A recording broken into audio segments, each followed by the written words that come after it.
Hello, storygoers, and welcome back to another episode of Tales from the Cartridge, the video game storytelling podcast. My name is Eric Penrod. I am one of your co-hosts.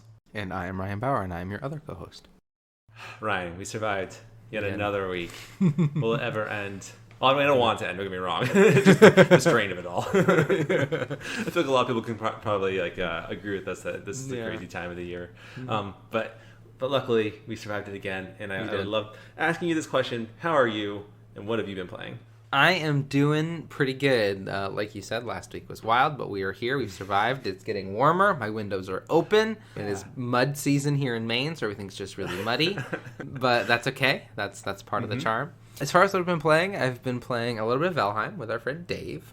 Just a little bit this past week, just because time. And then me and my girlfriend, my partner, have been playing a ton of Stardew. Anytime we have some downtime, we're jumping on the Switch and playing Stardew together, which is really, really fun. Building a big, beautiful farm and selling all the things. And I think that's all I've been playing.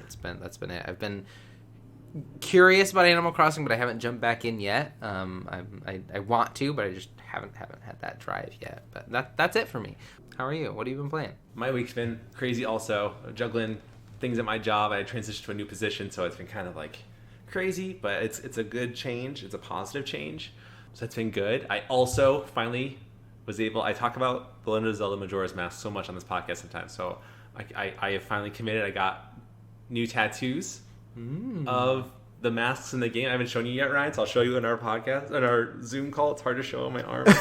Those are so incredible. They're cool. I'll post a picture once they heal. They're a little red and swollen and not feeling great. It burns, but in a good way. It's normal. But but they're cool. I'm super happy with the way they turned out. The person who did them, his name's Alvi, North Coast Tattoo in Scarborough, Maine, did them. He did a really good job. And so if anyone's in Maine and needs a good tattoo artist, he's great. So I don't know if you knew I was going to say that out loud. So it's okay. I'm sure it's fine. But probably never know. Super cool guy. He's awesome. I'll post a picture of it. And I also plan on sending it to, there's a video game tattoo Instagram. I'm hoping that they'll post it. That'd be kind of cool. Just to give him some credit. Credit's due. So as for games, like you, it's been so busy. I have had no time to play games. The only game I've played since we last recorded is a game called Fury from 2016. I was re-downloading a bunch of games on my PS5 to start playing again, and I saw that one. I thought, this one's a really short game. It's like 10 boss battles in the whole thing. That's it. And the story's very crazy, mysterious. The characters are wild and unique. And I thought, this is going to be awesome. And there are sometimes I just wanted to not throw my controller, but man, I was getting so frustrated because it's just so hard sometimes. But awesome game. I'm at the final boss right now, and I am very excited to cover that game on this podcast. So yes, and that's about it. And actually, like you, Ryan, I have been wanting to go back to Animal Crossing, but at the same time, I'm hesitant for some reason. I feel like it's a rabbit hole I'm not ready to jump into. But that's about it. I'm hoping that I want to get into Ratchet and Clank. I know it's going to be a longer time, but I think I'm ready for that. I just need a shorter game to kind of warm me up. You know what I mean? And then I can kind of get some time for a longer one. So that's kind of my process. It's weird. But we hope you enjoyed our last few episodes of Pokemon Snap, the bedtime story, and Shadow of the Colossus. I wanted to say this on the podcast now, I hope you can forgive me for some of the editorializing I did in Pokemon Snap. I had to kind of make some things up that didn't happen in the story per se, just so I didn't have to retell the same things over and over again. There's in the game, you don't get apples till after you get a certain number of pictures, but it just wasn't gonna the story wasn't gonna flow. So miraculously he found an apple by his foot. He had to use it's just things like that. Hopefully you can forgive me and just enjoy the story for what it is. A really good time. I was really proud of that one. I thought it turned out really good. And then Shadow of the Colossus, we did a great job on that one too. Yeah, that was a fun one. Yeah, it's a great one. So but hopefully you've been enjoying that. We are 9 downloads away from 1,000 downloads, which is crazy for us. That is I thought it would take us a whole year for us to get to that point, and it's definitely not been that long. So it's crazy. Thank you to everyone that's listened and to giving us support. And as always, we would be happy to read your thoughts, feelings, and perspectives by sending them to us at our Gmail account. It is talesfromthecartridge@gmail.com. All of the E's are 3's. We have Twitter and Instagram. Don't be afraid to DM us or comment on our posts. We would be happy to read those on the show. And we still have our sticker initiative going, where if you send us a comment and about your thoughts, feelings, and or perspectives, we would be happy to send you one of our stickers. But today's episode, Ryan, was brought by you. Would you like to announce to the storygoers what that game is? Ori and the Blind Forest. Me and my partner were trying to figure out what game we wanted to cover next. She helps me do the script, so I like to involve her in that process. And it was Grim Fandango or Ori, and we started on Grim Fandango and realized Grim Fandango is a really incredible game. It's made by the same folks who made Monkey Island. So it's just like very silly and very dense. So we're like, let's shelf this. We will come back to this, and we dived into Ori, which is much more managed. Still a good kind of. There's a really good story in there, but it's much shorter, more manageable. Ori and the Blind Forest, a really incredible game that came out March 11th, 2015.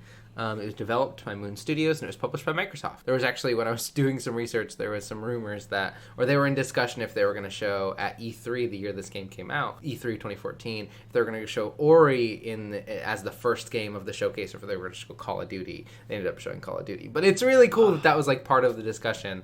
Yeah. That this game was so beloved, and apparently at that E3, like, people were lining up to play it over and over and over again because it was so successful. And it was written by Thomas Mailer, and he used to work for Blizzard. He worked on StarCraft 2, and now has worked on Ori and the Blind Forest and Ori and the Will of the Wisps, and their next title, which I'm really excited about because they're really good games. They're really beautiful. The art, the music, the stories themselves are really beautiful. But Eric, did you want to dive into some of the influences for the game? Yeah, definitely. So the designers of this game said that they were guided by the works of like The Lion King and The Iron Giant, which are fantastic things to kind of be guided from. And that it's a coming of an age story for this game. The designers were heavily influenced by the work of Hayao Miyazaki, and also the games such as Super Meat Boy, Limbo, which we covered as a bedtime story, and Metroid. What a diverse group of games. Yeah. Very interesting. And a lot of this is gameplay, a lot of the gameplay mechanics. It is a Metroidvania game where you get powers and go back to places. It has some really incredible platforming, like in Super Meat Boy, and you get cool followers that let you, like when you move through a space in the early game, it feels very different when you move through a space in the older game because you're just like zooming through. And then there's some puzzle mechanics, like in Limbo. There's a lot of manipulating the world around you, but yeah, you can certainly see those. But yeah, really cool stuff. Before we jump into that, Ryan, how about you start us with your memories of this game? What are some of the things that come to your mind when it comes to Ori and the Blind Forest? Yeah, so this is a game that I think I started recently. It was actually during the quarantine in like April, May of last year when Game Pass, I finally, bit the bullet and got Game Pass, and it was on Game Pass, and it's a game that I've heard great things about, and I just needed something to burn up some time because I had nothing else I was doing when I wasn't playing Animal Crossing. So I downloaded Ori and the Blind Forest off Game Pass, and I sat in 2 or 3 sittings, just powered through. It's only about like a 10-hour experience. Just sat down and powered through, and it's really beautiful. Like I said, the visuals and the audio are breathtaking. It's one of like a handful of games that like both at the beginning, at the end of the game, like really like made me tear up. Like have these really emotional. This is a really beautiful game. And then when Will-O-Wisp came out, I jumped right in and did that too. But yeah, it's a really great game. But I was really late. But what about you, Eric? What are your memories of Ori and the Blind Forest? I have no memories that I've never gone to this game, which I feel is almost just blasphemous to say out loud. 'Cause I know how beloved this game is. I have seen so many people talk about it online. I know you have highly recommended it. I think some of our friends have highly recommended the game. So I feel so behind on this. I know in the sequel of the game, was it Will of the Wisp? Is that correct? Will of the Wisp. Or Yep. Will of the Wisp. I know that was huge. I know people were very excited for that as well. So yeah, this game is beloved, and I am an awful gamer, and I've never played it, and I know I need to. I think it's a game that's going to be really fun to play with a partner. I think my partner and I would benefit from playing this game together. I think the platforming will kind of make her very excited to play it, and then I am super, as always, as you guys know, storygoers, story always grabs me and what we kind of experience in the story. So I think it's like a big game that's going to be good for us. So it's something I'm looking forward to, and even though I know we're going to go through the story and learn from it, I think almost 2 different experiences. So I'm excited to get this take of the game and then kind of go into this and play it and take a lot from that, and the visuals I think will give me something different than I would expect, just listening to it. So I'm excited for both. Don't leave. Where are you going? Storygoer, no, please, Come back. Stay. don't go play. You can play it, but just also listen. Like you said, this experience is going to be very different from playing. In the game, the visuals and the music do so much heavy lifting in a way that is kind of really moving. My closest comparison would be to like a Pixar, like the opening of Up, where there's just like no dialogue. It's just visuals and music that is just so beautiful and sweeping and emotional that it just like takes you away in this really incredible way. And I think one of the things you'll notice in this game is we're really only going to have a couple voices, but those are the only voices in the game. There's really only maybe 4 characters in the entirety of this experience. There's a couple like kind of creatures in the world who you can engage with for gameplay stuff, but really there's only 4 characters, and it just follows the journey of those 4 characters in this really incredible way.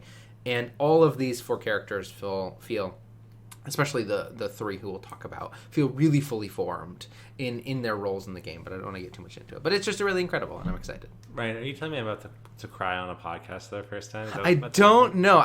So while writing this, writing the intro, a little bit sad, a little bit. Again, I was watching the visuals while I was writing it, and then at the end, like at the emotional kind of climax of the story, like sniffles and fighting back tears. Again, I don't know how all that will translate. I don't know how that will translate in the script that I've written, or that I wrote with help from my partner. But we'll see. We'll see if we can get some tears.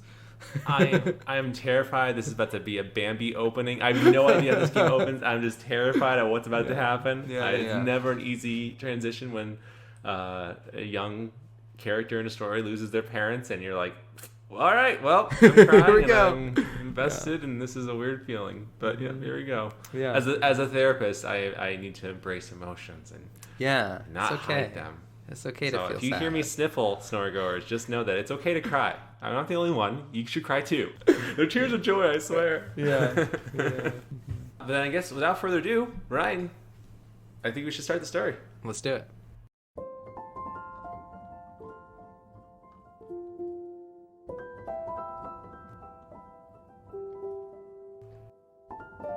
A large tree towers over a forest. The clouds roll past a distant mountain. In the center of that tree is a light. The wind picks up, and this tranquil scene quickly changes. The sky grows dark as leaves fly through the air. A storm fills the sky, a crash of lightning, and then the boom of thunder as the tempest rages.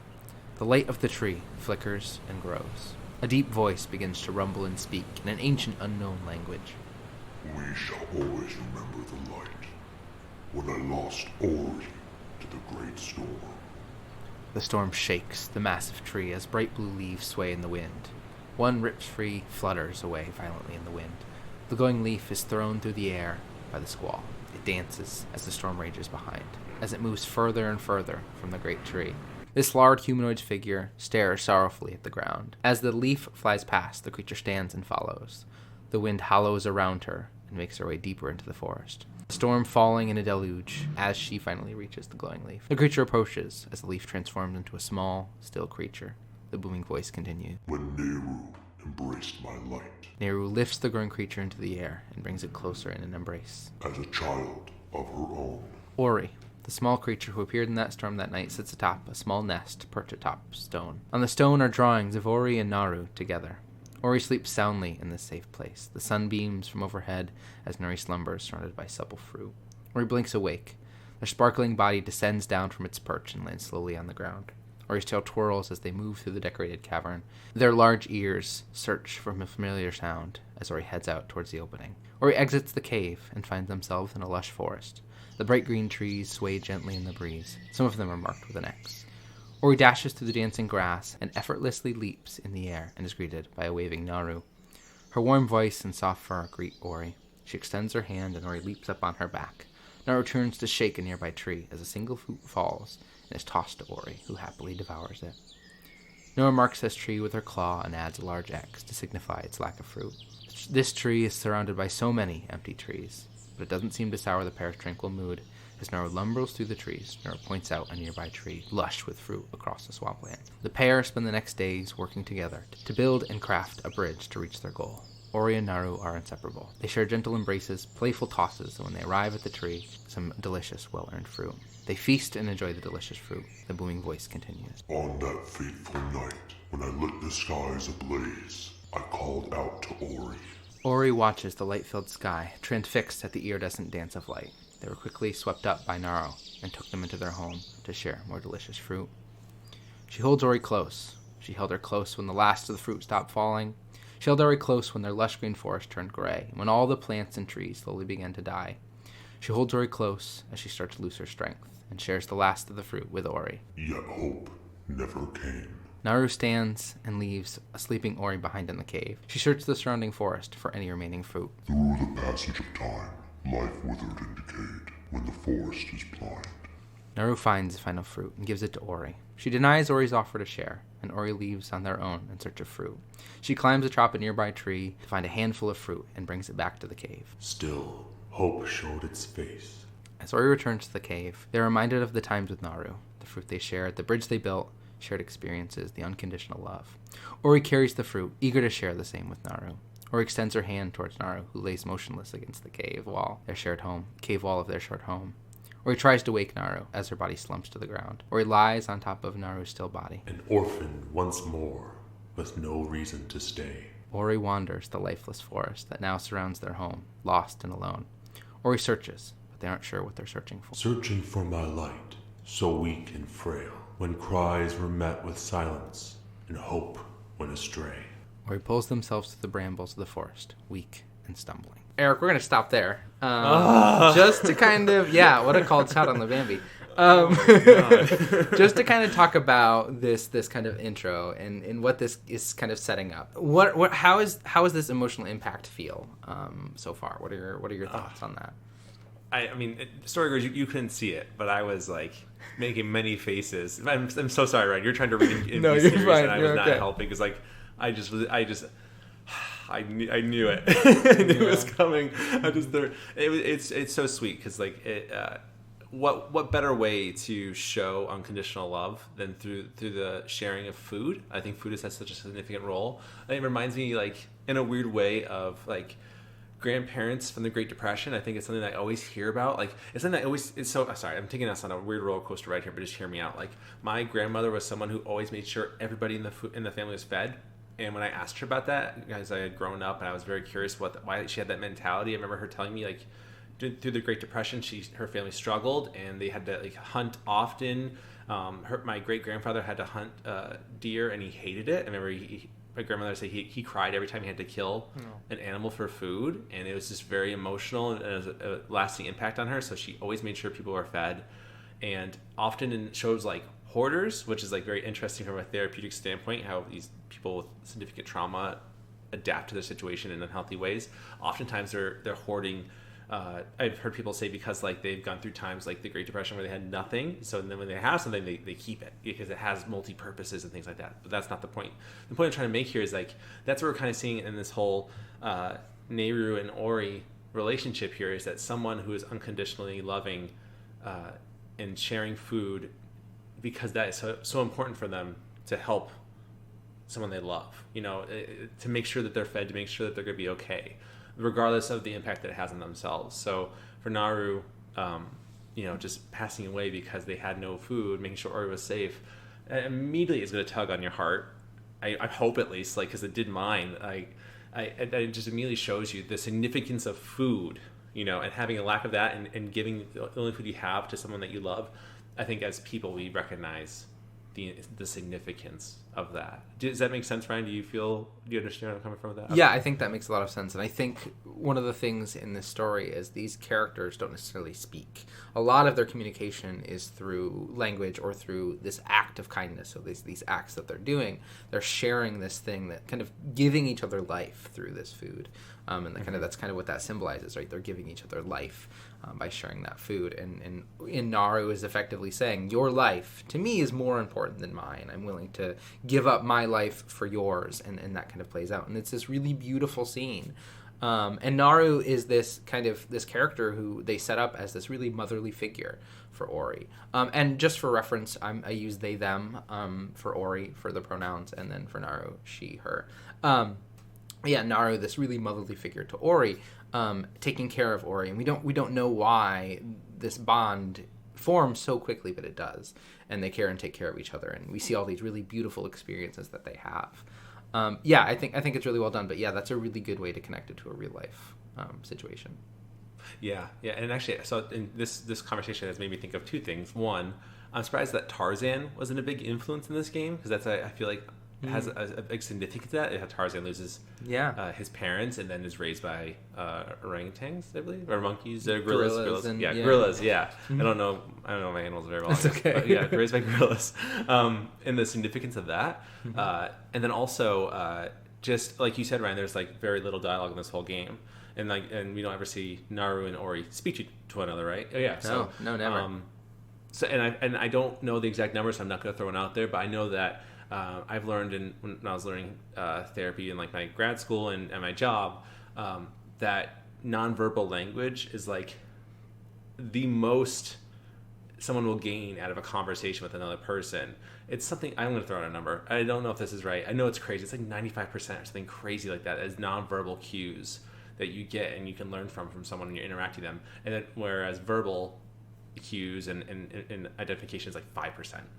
So it's like how you're saying something and the way you look when you're saying it is how a person will respond typically to what you're saying or what you're seeing. So it makes a lot of sense how these nonverbal things that are happening in front of us in this game speak so much. We get so much context out of it, which is amazing. It's amazing that we can do that. It's incredible. Yeah. But I like it. I'm very sad for Ori, obviously. Yeah. Very curious where it goes, though. Very curious. Yeah. It does a really good job of getting you emotionally invested right away. We don't know anything about this tree, but we are just invested in this relationship between Ori and Naru. And then now, what happens to Ori now, I think, is kind of what is driving you. Again, we're left with these questions, so we'll dive in and see what happens next. Ori pulls themselves forward across the fallen log with little strength before falling still. When my child's strength faltered, and the last breath was drawn, Ori lay still on a fallen log, their body motionless, as small white flowers bloom. Soon the forest fills with these glowing flowers. They light a beacon in the dead forest that surrounds Ori. The flowers stretch farther and farther until they climb up the now dead and shriveled large tree. A flicker of light, flickers of light twinkle on the massive tree. My light revived Ori. A new age had dawned. Ori's body rises, surrounded by these flowers. Strength returned, they land softly on the log below. The once dying forest was now illuminated with white light. Ori heads deeper into the forest, where they find a small grove with a small flickering light. Deep in the forest, Ori found what was lost. Ori lifts the small light into the air, and it floats and glows brighter and brighter, before blinding light explodes forth. The small light, a now glowing ball of energy, floats above Ori. Introduce themselves. My strength is returning. I am Sen, the light and the eyes of the spirit tree. I was lost in this glen when she loosened her grip. I can guide you on your journey if you allow me to come, but be still. Can you hear that? They must have followed you here. The glen erupts with snarls and growls of monsters leaping. Their purple bodies fly towards Ori, and they and Sen use their light to attack and fight the creatures back. Their light shall return to me. These words the spirit tree once said. In the glade past the caverns we shall find him. There's a path up ahead. Sen leads Ori through the forest and towards the glade. Sen teaches Ori of spirit wells and how to make their way through spirit gates. Sen leads Ori through the nearby cavern, where they see phantoms of creatures who came before. There were those that turned to hope, when she ravaged and killed. Ori approaches a tall and tangled mass of branches that reach toward the sky. A small glimmer of light rests atop. The light of the spirit tree lives in us all. He is the reason we are alive. He is the reason we grew. When he called out to you, many years passed. We were attacked, wounded and killed by our foe.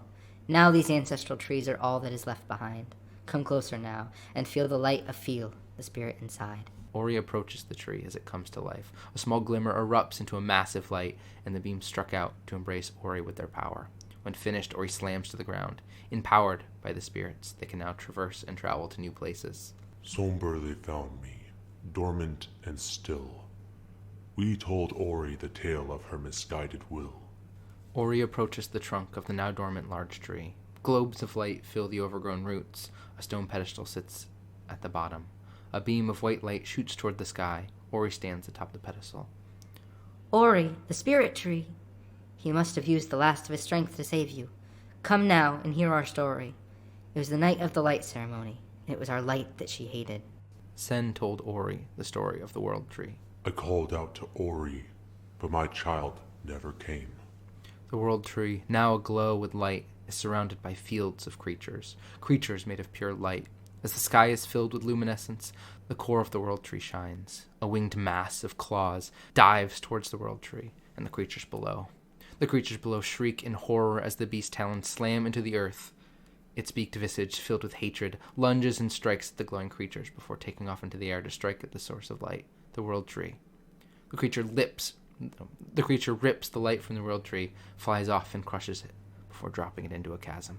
Kuro stole Sen. It was the end of our days. Ori, standing on the pedestal, listens to Sen's story. You received the spirit tree's light. You put our fate in your hands. Listen carefully now, for you must understand. The tree's spirit sustained by 3 elements of light, and in turn, they brought balance and kept Nibble safe. Sen explains to Ori that in order to restore Nibble to its former self, we must rekindle the 3 elements of light. In order to do so, they would need to travel across Nibble. They would need to go to the element of water, high atop the Jinso tree, the element of wind, deep within the forlorn ruins, and the element of warmth, beneath the fires of Mount Horu. We must rekindle their light before it's too late. The first we will find in the spider coves, atop a tree where the waters once flowed. Sen suggests first going to the Jinso tree. While journeying through the depths of the hollow grove, Ori finds another spirit, Ano, and is once again empowered and gains ability to help them move forward.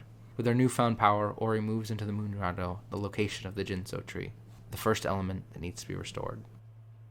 Eric, I kind of want to stop here to reflect on both that flashback to get some information, and then kind of talk about this story organization, because this is very Legend of Zelda, right? Very hero's journey, where you have these 3 tasks to complete, and by completing those tasks, you'll restore balance to the world. What are your kind of thoughts on the use of that story? Yeah, I mean, I think it's always a good story element for video games. Like this made me instantly think of Legend of Zelda, like Ocarina of Time, collecting the sacred stones as a child for Link, specifically because I think of Ori as a child, and I don't know if that Ori typically, I guess, is Ori considered a child? Is that right at this point? Yeah. Okay. So that's why it made me think of, and then also, again, Link in Majora's Mask, stopping, like going to the 4 giants, saving them, whatever. Very Legend of Zelda, you're right. And I see a lot of the influences, like in Metroid, how, like, there's always, like, on the map, you have to go to different places, you have to go there and stop certain things and gain certain powers. So, yeah, that Metroidvania thing is kind of, I find it in the story as well, which I think is really cool. Like, it doesn't have to be this, like, only gameplay-wise element, if that makes any sense. But so far, like, I'm invested. It's cool. I think it's very. I love the use of nature in this to describe like the things that they need. Like, I was very surprised, going back through the script really fast, that the element of water was high up top of this tree, whereas the element of wind was deep within these ruins. I would have thought they would have flip flopped. Yeah. That the wind would be up top of this tree and the water would be deep down within these ruins. So I found that interesting. I'm wondering if there's more to that. Like, as I wonder why that choice is made and if there's a reason for it. So I'm kind of curious if we talk about that. Yeah. So. And then I also wanted to ask, what are your ideas of this Kuro creature? We only hear a little bit, but what is your visual of that? Yeah, I have no idea. I know that as the booming voice, the Kuro stole Sen, but Sen's here, so I'm a little nervous that Sen is someone we shouldn't be trusting right now. Since the booming voice is like, Kuro stole Sen, but Sen somehow is here, which makes you feel a little off. I think it's a tidbit of information that could easily be overlooked when playing a game like this until you realize, like, oh my god, I was told this earlier on in the story. So that's something that I'm kind of picking up in this. So I'm very curious if this leads anywhere. I really hope. I mean, poor Ori's been through enough. Please, Sen, don't be a jerk. Like, come on, you need to be nice. Like, this person just lost their mom, or this motherly figure, parental figure. I think that's don't be a jerk. But I know, Ryan, so far, what are you thinking of everything? Like, story-wise, do you find that the go here, and here story, what's the word I'm looking for? Setup, the story setup in that regard, like going to these 3 places, is that something that you jive with in terms of a story, or do you find that that's not a very good use of a story element? Yeah, I think it can be really compelling. I think if it's done right, I think this is a kind of story similar to Ocarina of Time where you don't need a ton of exposition and background. You know, you want to save the world. Here are the things you need to do it. You grab this, this, and this, box checked, and I think that can be really satisfying as a way to tell a story or a gameplay mechanic, or just a story mechanic. I think that works really well. It's also pretty similar to how a lot of stories are. Like, there's these MacGuffins that you have to gather, and by getting these story plot things, we save the world. And I think it's really common. I think most stories have something like that, but I think there's no reason not to just lean into that and that be the story. You have to gather these things, and I think that kind of it makes sense. It's really easy to accept that. If you just gather these things, you'll achieve the goal you want, because that is very tied to how we as humans view the world and tell stories. So I think that's I think it's fine. I think it works really well. I think it's certainly compelling, especially in this situation. And I think it's done really, really well. Very similar to like Shadow of the Colossus, right? Like, your goal is do these things. They tell you everything you need to know right away, and then it's just getting there. And I think that's really can be really compelling. Yeah, I struggle with games that kind of hold information over your head for a long period of time. So I think I appreciate games like this and Shadows, and that just kind of tell you everything, but in a really nice, concise way. That's not like too like, whoa, what's happening? Like, it's nice. And I like too that as I'm thinking about it, I don't know how big this forest is. I mean, it could be the whole planet that they're on or whatever. Not taking like a sci-fi route or anything like that. But I love that it seems smaller scale. It seems like there's probably a whole world beyond this forest, but that doesn't matter right now. Ori's just trying to save the forest, and the forest is so important to probably so many creatures living there. As we saw with like Nehru like passed away, and I'm sure there's other creatures dying too because the forest is dying. And I love that this I don't know how little it is, but this forest is the only center stage here. We don't have to worry about like saving the world. We're just trying to save the forest. Yeah. And I think that's really cool. It's very I think Fern Gully, is that the right movie I'm thinking of from the 90s? Yeah, it's very Fern Gully. Like, stop those bulldozers, man. We don't want bulldozers going through this forest. Yeah. One of the really cool visual things, too, that, again, isn't necessarily represented in this script is that you run into some other creatures. Like, you, at one point, meet a bear. And this bear is massive. Like, scale-wise, Ori is like this tiny sprite. Like, this tiny creature, like the size of, like, a baby rabbit. Like, moving through this world. So, like, scale is really cool as you're exploring this world to see these, like, giant trees. But this giant tree is giant for Ori, but not necessarily, like, giant in the scale of the world in this really cool and interesting way that adds so much to the visuals. That's so cool. I love the idea that Ori is this character that doesn't seem like is going to be very powerful, but I have a feeling is going to be a very formidable person in order to, I think to save this forest from whatever Kuro is. I feel like Ori has to become even greater, and that's what I love about this story. Like, what a Simba, coming of age, Jonathan Taylor Thomas to Matthew Perry, or not Perry, Matthew Broderick moment. If you know Lion King, you know what I'm talking about. It's a Lion King joke, or reference, I guess, more than a joke. But I'm very curious to see. Like, it's cool that Ori kind of starts not out as weak, but as like you see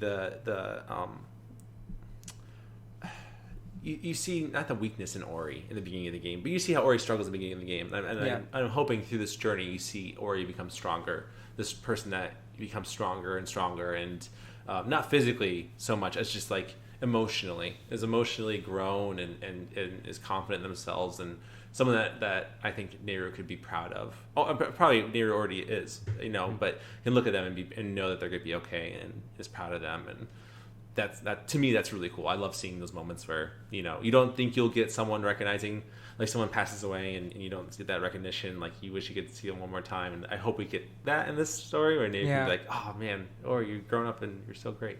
I'm going off on a huge tangent. You can edit that out. No, that's okay. I think that was really wonderful. And I think one of the things we'll see is that, like you said, Ori growing in power and becoming stronger, but there is something that Ori has and will show that will ultimately become like the most powerful thing Ori can do, and we're going to see that in this next. That's really wonderful, and it's a really great message. So we'll jump right into that. Oh, cool. Okay. While Ori brought light and hope to the forest, others gave in, embraced darkness and fear.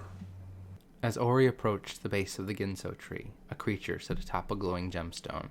The creature is a black mass with 2 eyes, long, bent arms and legs. Their eyes fill with fear as they see Ori. They grasp the gemstone. As Ori moves closer, the creature grabs the gemstone and begins to run. Agumon, from the Forlorn Ruins. We must follow his steps. We must get what he stole. Ori approaches the base of the Ginso tree, but without the gemstone, the water vein, they will be unable to enter. Ori gives chase to this Gumon. He leaps through the grove, down into a chasm and past dangerous beams of energy. Ori navigates the passage and follows as they climb higher and higher until Ori confronts the creature atop a bridge. Before Ori can approach, the Gumon pulls a lever, sending Ori plummeting down, deeper, deeper, until they find themselves into this creature's home. Dark cave with glowing mushrooms, roots, and waterfalls, with many moving contraptions, such as moving pillars and spikes. The creature finds Ori at the bottom of his home. Surprised to find them alive, the Gumon runs deeper into his hideout. The gemstone nowhere to be seen. Ori continues to give chase until they enter a chamber where a wooden pillar slams shut behind them. The Gumon dances along the ground until a massive monster bursts forth from the earth and flies in Ori's direction. Ori retreats back to the entrance of this cave and watches the creature swim beneath the dirt, burst forth again and again, still firing purple spiked masses in their direction. Ori dives down into the pit with the monster to fight. Watching the creature's movements, Ori is able to use the small amount of power they have to attack with light until the monster lays still. With the creature defeated, Ori continues to search for the Gumon. Deep within the hideout, Ori finds another ancestral tree. Leru, where absorbs the light of their ancestors, now able to move more agile than ever. Ori makes their way back to the bridge, where they first fell. Following the water vein thief, the Gumon leaps across the bridge. With Ori's new power, they easily follow. As Ori enters the next chamber, they can hear the Gumon attempting to set up a trap. After a large crash, a series of rocks falls in Ori's direction. They carefully climb up the chasm, dodging boulders and other traps until they reach the top to find the Gumon crushed underneath a rock. Without any hesitation, Ori grabs the boulder and pulls it off, freeing the water vein thief, who slinks away, confused and scared. Ori brought kindness and hope to his heart. Ori approaches the ledge cautiously, where the creature, known as Gumo, had left the water vein for Ori. Gumo scampers away into the depths and darkness, while Ori picks up the water vein. The ancient blue gemstone swirls mysteriously. Remember, the elements of water rest high atop the Jinso tree. We shall bring it back. We shall bring back the waters. Let us return immediately. Ori heads into the deep, thorn-felt swamp in order to enter the Jinso tree.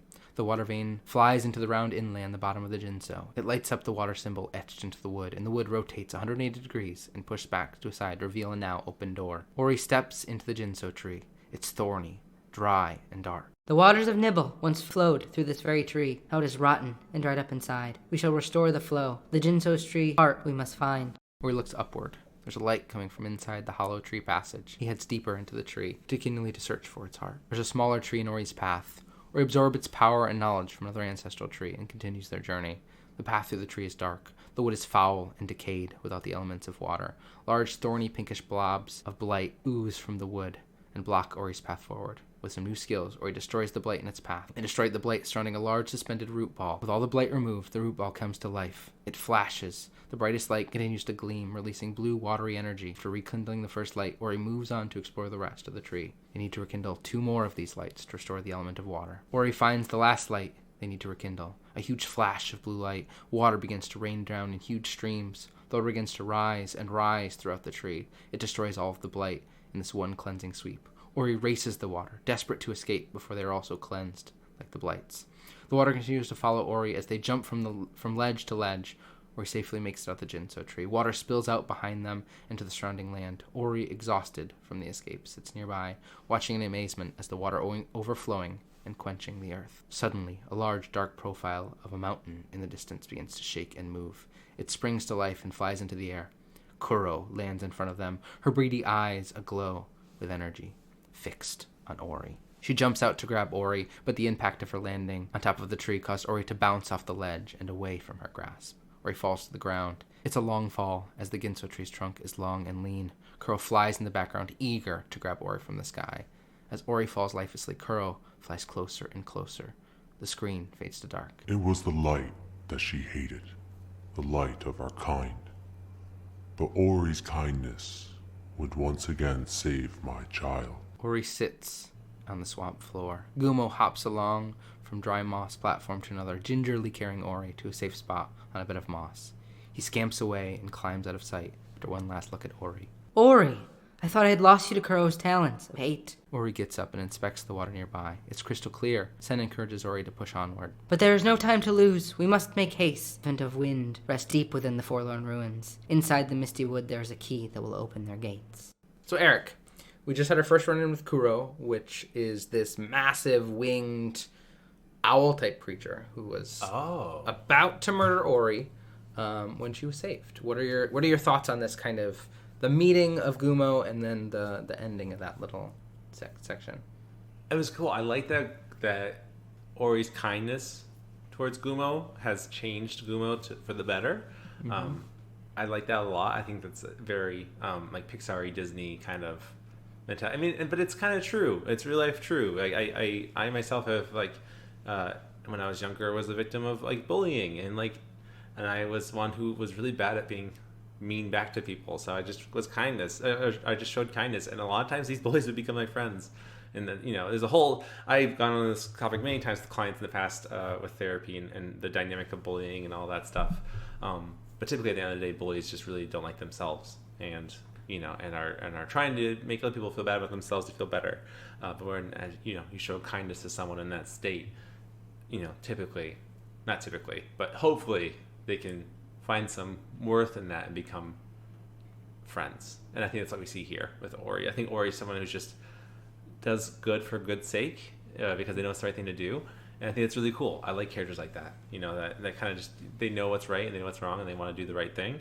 Ori could have left Gumo to their fate and let them die under that boulder, but Ori didn't, and I think it's really cool. I find that commendable. And as for Kuro, I mean, owls are terrifying already. Owls are cool. Don't get me wrong. If you like an owl, I respect it. I think it's a good decision. But sometimes, man, those like white ones, they're like. Have you ever seen like the movies, the alien movies, that like people are convinced that those owls, like the white owls, are like.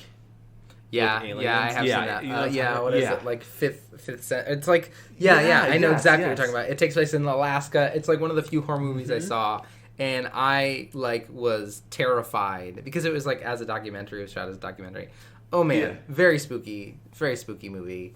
Yes, white owls, yeah. Yeah, white owls are absolutely terrifying. So the fact that this one, I don't think this one's a white owl, right? This is just like an a purplish. Owl. Yeah. I mean, it certainly is like a. I mean, as a boss, I think that this is so cool. As I would never, with owls, I always picture owls as like a kindly creature. Usually it's like like you mentioned, a giant bear, or kind of like this creature of the earth, that's like bound to the ground. Is typically the ones I always like picture as the bad guys in games like this, like where forests are involved and forest creatures. So like an owl being the bad guy, I think it's such a cool idea. I can't think of anything where that's been the case before. When I think of like a friendly owl, I think of the one from like Winnie the Pooh. I think whose name is actually Owl. I don't know who's their name, but I think it's Owl. But no, I just looking at this picture of Kuro, terrifying. Because again, owls are terrifying. They're cool. Don't get me wrong. If you're an owl fan, I support you. Again, I'm not going to say you're wrong. But owl mythologists. But I mean, they're still creepy as heck. Let's be honest here. Oh. I mean, you can at me if you want to. It's my perspective, and I respect yours. But it doesn't mean we have to agree. That's the beauty of perspectives. Yeah, exactly. Yeah. Ugh. I don't know how. I'm very curious what happens here. I'm hoping that we see something in terms of how Ori handled Gumo. I'm hoping that's what we see with Kuro too. But sometimes you can't reason with people, so I'm very curious what happens with that. Yeah. Well, let's keep going and find out. Ori and Sen head to the misty woods. It's full of tall, old trees covered in moss and thorns. Ori discovers another ancestral tree, which teaches them how to dive into the ground. Ori goes deeper and deeper into the world. The deeper they go, the darker and foggier it becomes. A dampness begins to swirl around them as mushrooms appear as platforms, as well as cairns for Ori to follow.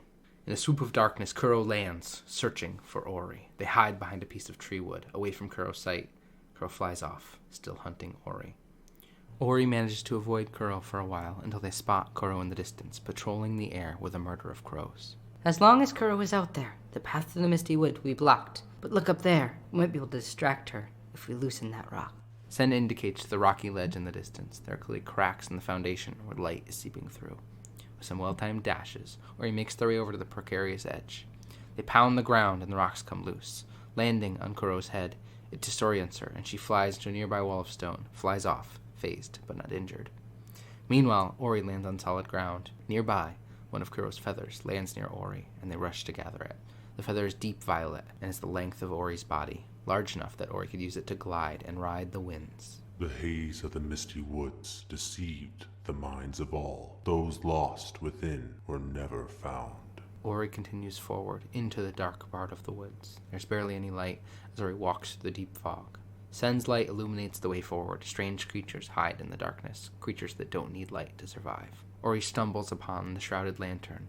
It's a mysterious figure atop a stone platform on the wood floor. The haze bellows out of its stem, contributing to Ori's difficulty moving through the woods. If we find a way to light it, the path might be clear once again. Ori continues onward, getting more and more disoriented and lost until they spot a glow blue orb. It's Atsu's torch. It was lost in this place. Ori reaches the torch and begins to carry it back to the shrouded lantern. Along the way, Ori finds another tree. This one, inhabited by Tatsu, who used to climb high above the mountains. Her ability and wisdom allows Ori to grab onto and climb walls. There's a loud boom in the background. Ori ignores it. Ori finally arrives at the shrouded lantern with Atsu's torch. The lantern begins to glow and rise out from the floor. The lantern, while lifting itself up, also lifts the haze of the forest floor. From its mouth spits a golden item, which drifts to the floor in front of Ori. It's a Gumon seal. It's the Gumon seal Ori's been looking for. Ori takes the key to the forlorn ruins. Once lush and green, now covered in ice. Those who didn't escape paid with their lives. Ori traveled onward, the scenery changing from a dark, mysterious forest to an icy, windy scene. Icicles hanging from cliffs as Ori fight to walk against the strong wind. There's a stone doorway in their path. It glows with the seal, pushed into the center. Surrounding veins of yellow aglow as the door opens. Ori heads into the forlorn ruins. The forlorn ruins. Here's where the Gumon live. They built miraculous structures and infused them with light of the spirit tree, which keeps them safe. There's a pile of Gumon nearby, lifeless. Oh no! These Gumon were frozen, unable to escape. When the element of the winds was lost, its sight, these ruins must have turned into their grave. Ori jumps over a broken stone monument. A burst of light irradiates from the center. The Gumon were crafty inventors. They had foreseen the bright future that never came. Look at this light vessel. They were able to store the light of the spirit tree within. The light vessel zooms around before heading in front of Ori. Ori picks up the vessel, keeps them safe while walking over strange Gumon structures. Meanwhile, Gumo finds the entrance of the ruins and ventures inside. He's shocked by the scene before him. He sadly touches the frozen bodies of his people, but continues onward and follows Ori. Ori finds a mysterious shrine. They offer the light vessel to the shrine, and the shrine suddenly comes to life. It pulls the nearby rocks together to form a bridge. Sen explains that the shrine powered all of the Gumon creations. I wonder if Gumo knows their fate. I hope he can forgive us, that we live and that they are gone. Ori stands on a floating platform, the massive frozen chamber. Curved stones orbit the ice-covered door. Spikes and icicles line the walls. The element of wind lies before us, stored in the heart of this place. These ruins are all that's left of the Gumon, reminding us of their fate. Losing the ones he loved, Gumo is the last of his kind. Ori, we should bring back the light, for Nibble and for the memory of the Gumon. Let us restore the element of the winds. Gumon climbs out from the bottom of his chamber, listening to Sen's vow to save Nibble in memory of the Gumon. Ori opens the way to the element of the wind. A gust of wind spews forth, and Ori takes out the Kuro feather and is lifted into the air. They dodge bursts of cold, flying icicles as the cavern around them erupts. Ori is lifted higher and higher until they make their way to the massive nest, where they find a massive egg, back in the forlorn ruins.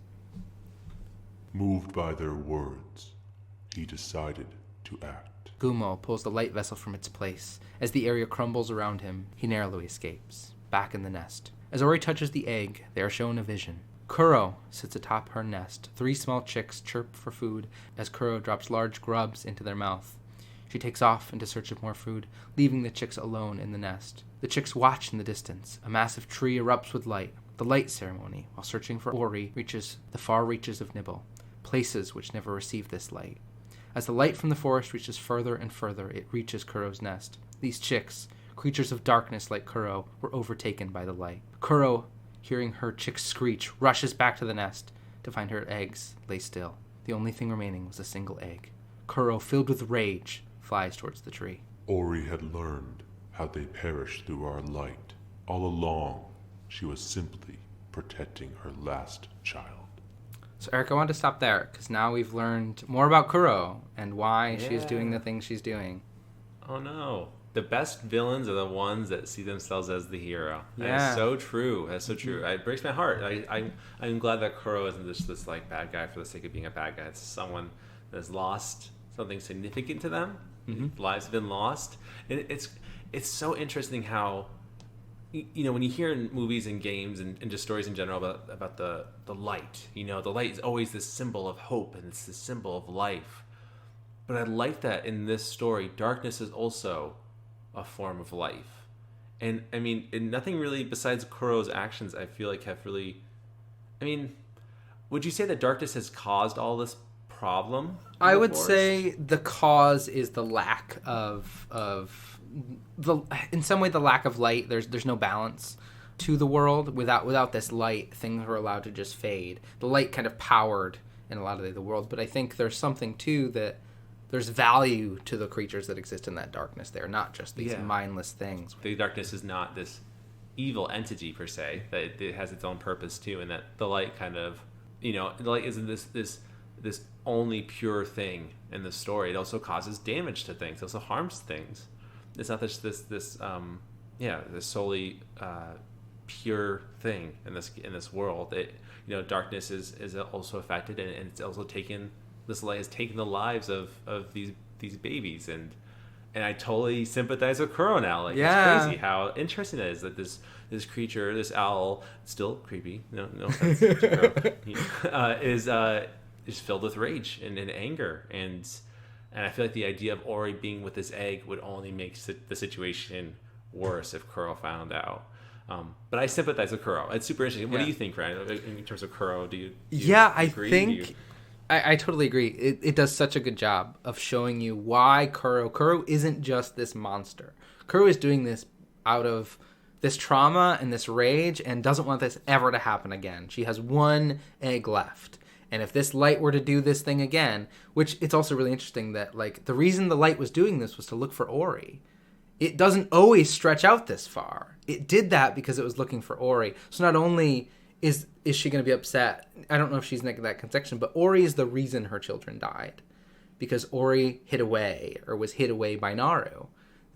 Naru was trying to care for Ori. So it's this really complex series of situations that they weren't necessarily trying to hurt each other, but they did, because Kuro then, by taking that, killed Naru. So it's this really complex series of not understanding what the effects of what your rage can do or your love can do, right? There's this Kuro loves their children so much, he doesn't want this to happen again. So she's gonna destroy this tree, kill all of these light creatures, because she's just, which maybe isn't the right thing to do, but you can sympathize, you can understand the loss of your children and what that can lead to.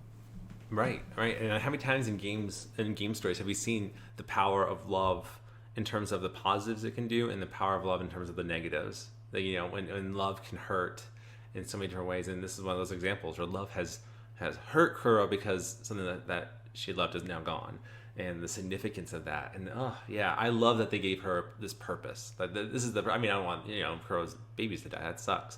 But like, I'm glad that we can sympathize with this quote unquote bad guy, and who isn't maybe isn't necessarily a bad guy. You know, it's just really upset because the things that she loves have now been taken against her will. And and you make a great point, Ryan. How Nayru was doing the right thing, right? We were talking about that. How Nayru showed unconditional love to Ori and did this thing that she didn't have to do, and how our choices and how even like Naru's choices has affected Kuro in this weird, crazy way. You just never know when your actions, good or bad, and how they're going to affect other people. It's it's scary in a sense. It's scary like when we think about ourselves and the choices that we make, and by doing something we could be hurting somebody else in these crazy weird ways we never could think of.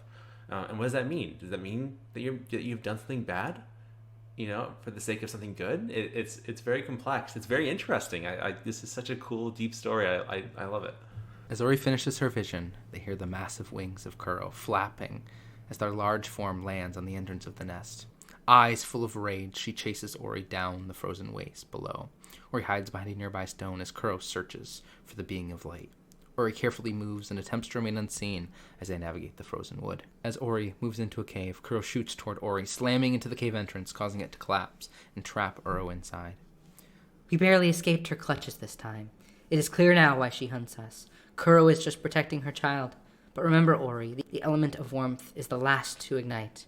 The sunstone we see, high atop the Sorrow Pass. We must ride the winds, for they will show us the way to the path. Ori uses Kuro's feather to ride the nearby air drifts and make their way towards Sorrow Pass.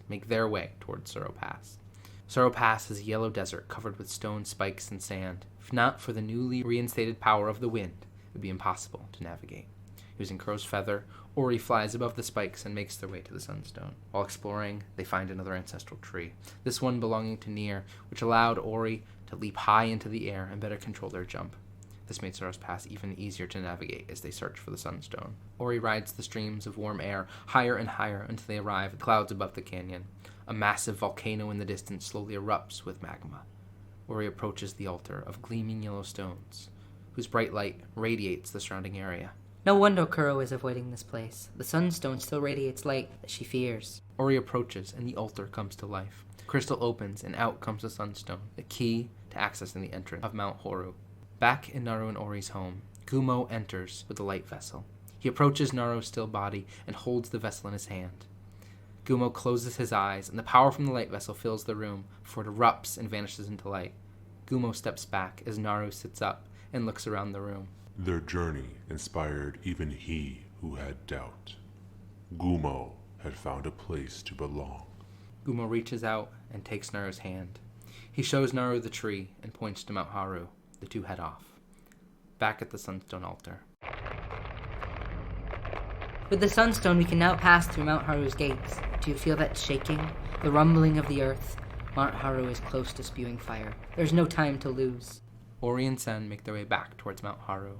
The forest is aflame with magma covering the forest floor. Ori makes their way towards the bottom of Mount Haru and towards the entrance of the element of warmth. Darkness brought them to this forsaken place. At the gates of Mount Horu, a tough decision was made. Ori puts the sunstone into the gates, and the source of warmth opened. Nimble source of warmth, all its glory burned. Ori, if we enter this place, we may never return. Ori, without hesitation, enters the mountain. Eric. Oh. Gumo. Yeah. I love you, Gumo. It's so cool. So cool. Yeah. I love that. Mm-hmm. I love Gumo. Gumo is cool. I like, see, that's the power of love and kindness, which sounds so lame to say out loud. But it is. It's true. Like, it's so Yeah. true. Like, it's cool. Gumo is cool. Gumo could have saved any of his kind. Gumo's a... Yeah. Gumo is one of those people. Yeah. Yeah, and he didn't. He chose to save Naru, and it sounds like that was just a one-time thing. Yeah, he it's can't gone. do that again. No, Naru's that back, was so- the thing that powered all of the machinery in his home. Yeah. Yeah, and so the fact that he brought back Naru is just he didn't. It's not that he didn't need his people back. I think he would have been happy if his people could come back to life. But I think he felt like he belonged in this little family that, you know, with Ori and this Sen, hopefully, if Sen doesn't betray anyone that they feel like they're going to, please don't, Sen, please. I swear, Sorgos, if that's the case, I have no idea, but I'm just literally terrified this is going to happen based on that one line we had earlier. Please be wrong. I'm terrified this is true. But I love that Naru's back. I often have.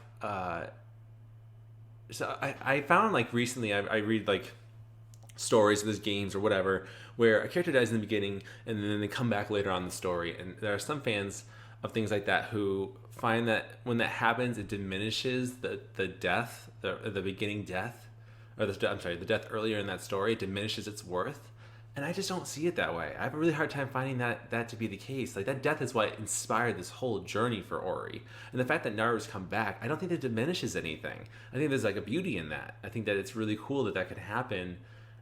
And that now, like, and now what's going to happen? Like, I didn't see this coming. Quite honestly, I didn't see Naru coming back to life. So how is that going to change things? It would suck if Naru died again. Like, I don't want to deal with this death again. That sounds awful.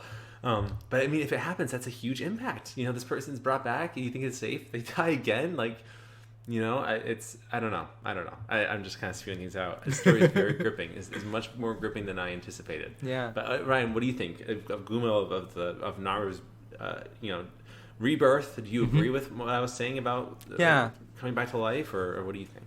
Yeah, I mean, I guess I could see that as an argument of it, but like you, I don't think that's necessarily true, especially not in this case where there's something that's given up. Gumo is giving up the ability to bring somebody back, to bring this one person back who's really important. I also think there's this really interesting arc that they set up for Gumo where the first time we meet them, he's stealing the thing we need away from us. He's scared, he's lost all of his people, he don't know where they are, and he's taking this thing and taking it back to his lair because it's shiny and important. And through the fact that we save Gumo, not only does he save us, but he brings back the person who kind of we had the biggest connection to in this world. So that one act of sparing this creature that was only doing harm to us, only trying to hurt us, by sparing that creature, Ori has gained so much back, been able to survive, been able to return this person he loved, and then gain this friend in Gumo. And I think that's such a beautiful arc of Gumo's character, where at first he was this antagonist, and now he's such a core protagonist to this experience. It's such a really cool arc, and it's done a really great way. And I think, Naru being back is only a net positive for the experience. Yeah, it's just so cool. I like that. I think it's very classic in terms of storytelling, but I like that they've taken a different approach to it. They've added something new to it. Like, Bambi's mom does not come back. Spoilers for Bambi. Bambi's mom does not come back. You know, and like, spoilers. Mufasa doesn't come back. You may say yes, he's a cloud person. I'm sure he does, but I still think that's not him coming back. I just think that's so interesting that now that there's this element that Naru's back, what is that going to do to the story? Is Naru going to sacrifice more with this newfound life, and what does that mean? And I think that it's I feel like obviously the story is coming to a head, and what's going to happen is mother versus mother coming, and what does that look like? Like it's a very I'm hoping that everybody wins in the end of this whole thing, even Kuro. I feel like as many bad things as Kuro has done in the story, I think that there is this. I think that they can still redeem themselves. I'm hopeful for that. So, all right, well, let's see what happens next then, in getting that last element. I'm not crying. You're crying. Well, just hold on. Inside Mount Haru, lava covers the ground as platforms climb the height of the volcano. The element of warmth is close, but the mountain, I've never seen it this way. We've come so far, so much has been lost. You can't give up now. We must enter the fray. The earth rumbles and shakes around Ori as the temple inside the mountain has all but collapsed. The heat from the lava fills the air. Ori moves from platform to platform, slowly climbing. They face dangerous fire beasts, lava, vents, and pools of dangerous fire. Ori moves through the mountain, working to stop the lava flows and open their way to the element of warmth. After blocking off a lava flow, Ori is able to make it deeper into the volcano. As they slam down a wall holding back the flow of lava, a tidal wave shoots forward towards them, but using all of their skills they have gathered, they will escape the flow and drain the magma. As they fought for their lives amidst the fire of Horu. Outside the burning forest, Gumo and Naru try to make their way to Ori. They carefully climb as balls of burning earth land separating the two. Gumo now separated from Naru as she continues to make her way towards Ori. Naru wished solely to see her child again. Ori continues to work to stop the flow of lava inside Haru. When finished, the final gateway to the element of warmth is open. Black smoke fills the chamber as the massive orb of fire and heat sits before Ori and Sen. The element of warmth is within our grasp. With the elements restored, we can undo the effects of her wrath. Ori and Sen restore the element to its more balanced state as the calm falls upon the mountain, but it is short-lived, as a familiar screech fills the air as Kuro lands upon the orb. Kuro shrieks as she chases Ori through the lava-filled mountain. Her pain and rage drive her to destroy Ori and the beings of light. She smashes through the burning trees, trying to grasp and destroy Ori. Ori goes higher and higher, hoping to escape Kuro's wrath, when the mountain explodes, sending Ori falling. She left them to burn, though she vanquished my light. Ori lays unconscious, while the fire burns around them. Sen begs Ori to wake up. Ori, please, get up. Sen travels to the ledge nearby. Not too far away, the spirit tree glows with a blue light. The spirit tree.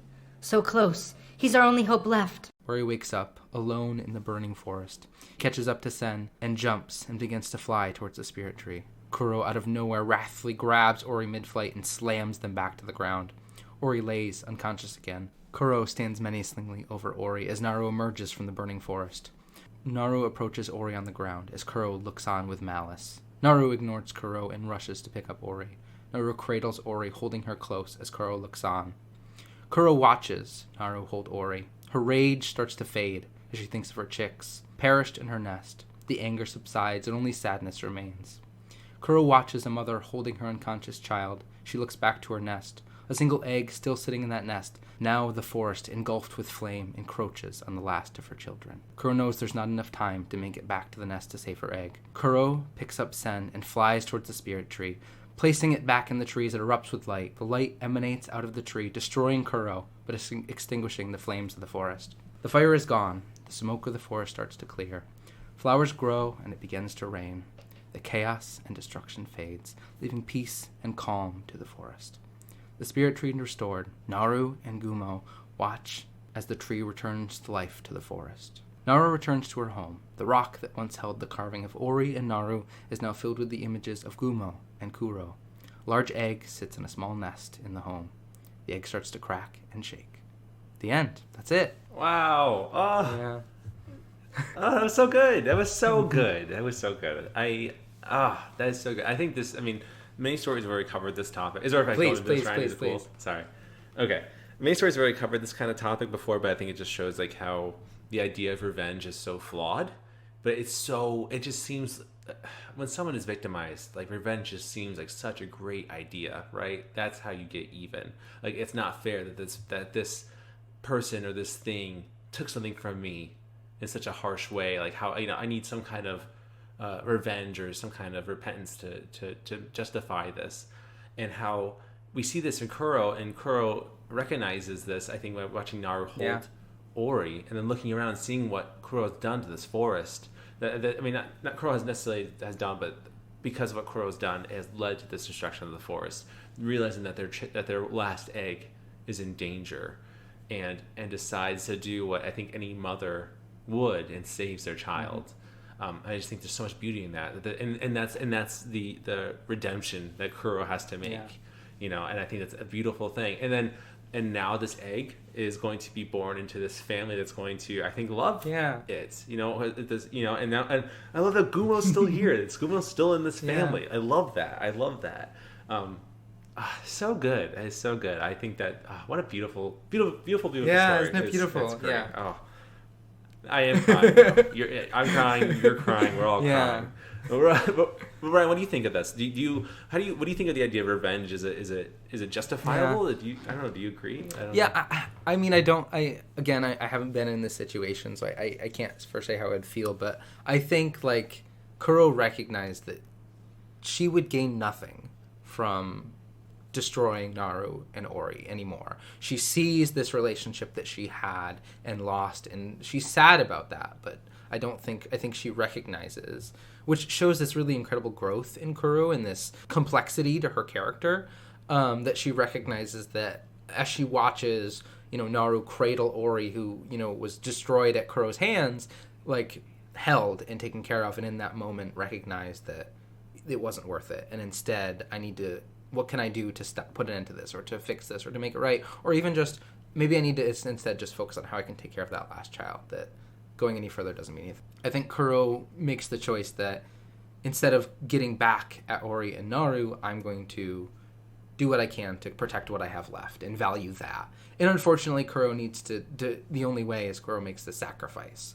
You can see at the end of the game that Ori and Naru and Gumo recognize this sacrifice. She's on the stone. She's part of their family now too, right? She's because of that choice that she made, and they're going to honor her memory with this egg. And that's what the Will-O-the-Wisp is about. What comes next. But I think there's these really beautiful themes in this game of parents and children and what parents will do for their children. And sometimes that leads to these really bad outcomes without meaning to, and sometimes it leads to bad outcome because you meant to. But it's this really complex dichotomy of those things that it just makes for a really beautiful game. Yeah. I love that the story shows that there's no black and white. It's very gray. And through the use of these animals, these creatures that we can't really identify with, but through these human emotions we've kind of put into them. Actually, I wouldn't even say that. I think animals do have emotions. I think with these emotions that we can identify with them and relate with them, there's so much beauty and self-reflection that can be had through this. I love that Kuro isn't this bad guy. Kuro is just another creature in this forest doing what they think that they need to do. I I love that they also kind of show that family is what you make it. It isn't what you just kind of have. A family, it grows and changes, and that's a very beautiful thing that we see. Like Gumo has a family again. Like he's not alone anymore. And I think the only thing I wish I had more of, and I'm hoping maybe the sequel will talk about this. You don't have to say yes or no. I'm willing to wait for the answer. I hope they talk more about the darkness aspect of this whole thing, and I would like the darkness to have its value shown in the next game if possible, because it seems like again the light kind of took front and center, and how valuable it was, and but I want there to be this lesson of there needs to be balance in this thing for everyone to be happy, because I think again there's something from what I've seen in this game, the darkness is not necessarily a bad thing, and I would like that to be seen more. So I'm hoping, that's fingers crossed, but because this baby's a creature of darkness and Ori's a creature of light. How is that going to work? What does that mean? What will that look like for this creature of darkness, and what is... Go get the definitive edition, check it out. It's on Game Pass. It's a really wonderful game. It's a fun game as well, but yeah, it's on Switch too. Yes, it is. Right? Yep, they're both on Switch. Yeah, also, which platformers are great on Switch? Yeah. I would love. I'm between both. I think I want to play on my TV, so I'll probably get for Switch. Because I'm not yet. So. We hope that you enjoyed this story of Ori and the Blind Forest, and it is never too late to send us your thoughts, feelings, and perspectives to talesfromthecartridge@gmail.com. All of the E's are 3's. You can also find us on Twitter and Instagram. DM us or comment on our post. Let us know what you think, and maybe you'll get a sticker. You will if you want it. Yeah. We don't really know. This month has been crazy, so we haven't really talked super far into what we're doing next. We have a good idea, but we'll try to post it on our social media so you have time. We'll try to get better about that. I'm going to announce it here now so that I kind of have to follow through on it. I have been doing some research on how to plan posting for social media. Because on Instagram you can't do that, and on Twitter you can't do that, but there are other apps that will allow you to do so. So I think for Tales, that's something that we're going to have to try to do more, and I think it'll be beneficial. So I'm saying it, I'm putting it out into the world, unless I last minute tell Ryan to edit this out. But this would be a good way to stay on track and to hopefully do that. So that way you're better. You storygoers are better on in the know of what's happening at Tales. So, but Ryan, any closing thoughts on this episode? I mean, what a good episode. Yeah, it was a great one. It's such a great story. I love, and this is one of the reasons why when we talked about games of the year, like these were in there, because they're such beautiful games. But yeah, so I hope you all enjoyed. Hopefully we didn't make anybody feel too sad. Although emotions are okay, and you should feel them and enjoy them, and they're good for all things. If you did feel sad, like you're supposed to. That's the emotion they're going for, and allow yourself to feel it. But yeah, it's great. It's a good time. Yeah. I hope everybody enjoyed it. Embrace your emotions. Just don't try to murder all creatures of light. That's not. Yeah, that's please don't. Right. There's value in the creatures of light as well. Yeah. Yeah, if I see you breaking flashlights and lampshades, and we have and lamps, then we have a problem here. We need to talk about. I mean, I was gonna say unless a lampshade attacked your children, but even then, maybe we shouldn't break lamps. Okay. That is it. I mean, well, I don't know, Ryan. That might be a good chance. I mean, granted, that lampshade could have lost his children. It's a whole complex well of things. And yeah. I think we can all agree. We need to talk about our feelings, and owls are kind of creepy. We all agree on this. Take that away from this. Yeah. Lessons of the day. The owls are cool. Still kind of creepy. A lot of things are cool, but also they can creepy. be both. They can be both. Yeah. Yeah, they can be both. No shame in that. No shame in that. Some of the best things are creepy. Is there any storygoers still here? No, they're all gone. They're all gone now. No one. All right. Well, Ryan, I hope you had a good episode. I think we did. I enjoyed it. Okay. And as always, storygoers, we will see you in the next episode. Bye. Still scary owl. Ooh.